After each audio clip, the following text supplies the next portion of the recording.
We're looking at who submits the most. So what we're doing in the countryside is like a curtain raiser to the bigger one. Kusaga mbusazi, rehearsal, dress rehearsal. Now the big thing is here on the 17th of November. Submit as many receipts as border.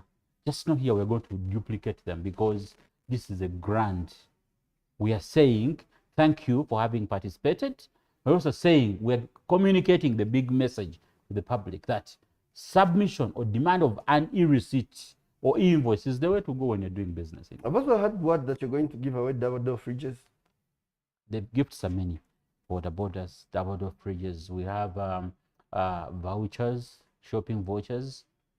This is money on paper. And many other gifts that we have. We have gym equipment. All these gifts are in reserve for you to be able to take them home.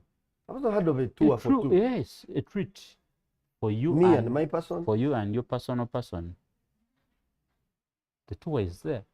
And not one. So we are giving a number of gifts for those that are going to participate. So warm up, keep submitting your fiscalized receipts, and then you'll be able to benefit from this. Okay, time is really flying past us, but you were talking about the big one. What happens right after that? Taxpayer Appreciation Day. Remember when we were starting this whole affair about 19 years ago, we were looking at the day. So we'd get a day and just reward a few taxpayers. Sheraton Hotel. Sodas here, food there, and some little something. And there. A lot of speeches. This time round, we are having the Taxpayer Appreciation Day. This day is going to take place in Nakawa. You know, we have a very big place here, so we no longer need to rent the hotels. It is one sign of maturity for the URA. So we're going to have the Taxpayer Appreciation Day.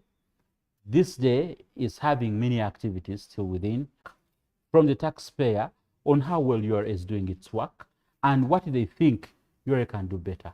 So these barazas are also in the different regions within Uganda, and we're looking at inviting several taxpayers. But also, we are looking at the baraza as a point of recognition for the best taxpayers in the region. Each region will have about 10 taxpayers.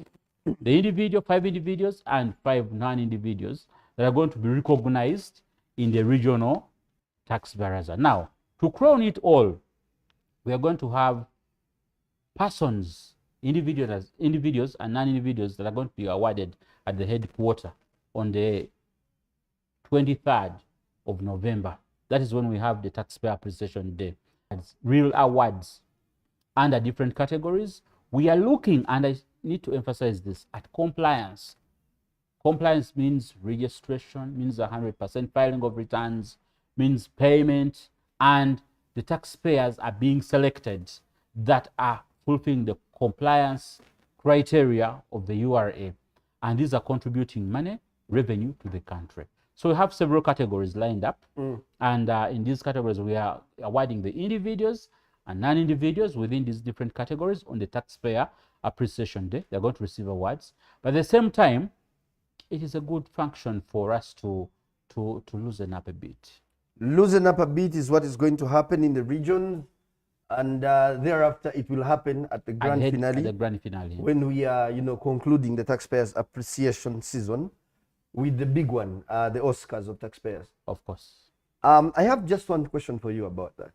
When we are talking about rewarding the most outstanding taxpayer, yes, what are we talking about? Are we talking about the person who has given us the most money? Are we talking about what's? There is a compliance criteria that was set by the committee that is managing the awards. Okay. But what we are looking at is compliance. It is the bigger thing, because it is one thing for you to be paying me 10 billion. It is another thing to know how the 10 billion is paid. There are taxpayers that are always at loggerheads with URA. We're always challenging them in court.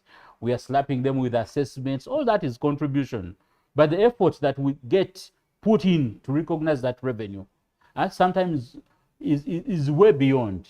But there are these taxpayers who may be, by the revenue contribution is looked at as well.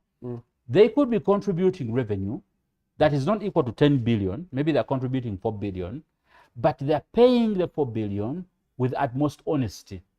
They are not troublesome taxpayers. They are taxpayers who file their returns on time. They make their payments on time. When they import items, you don't see them having to get top-ups. They do not under-declare the importation. So we are looking at that very compliant taxpayer who is also contributing substantial revenue to your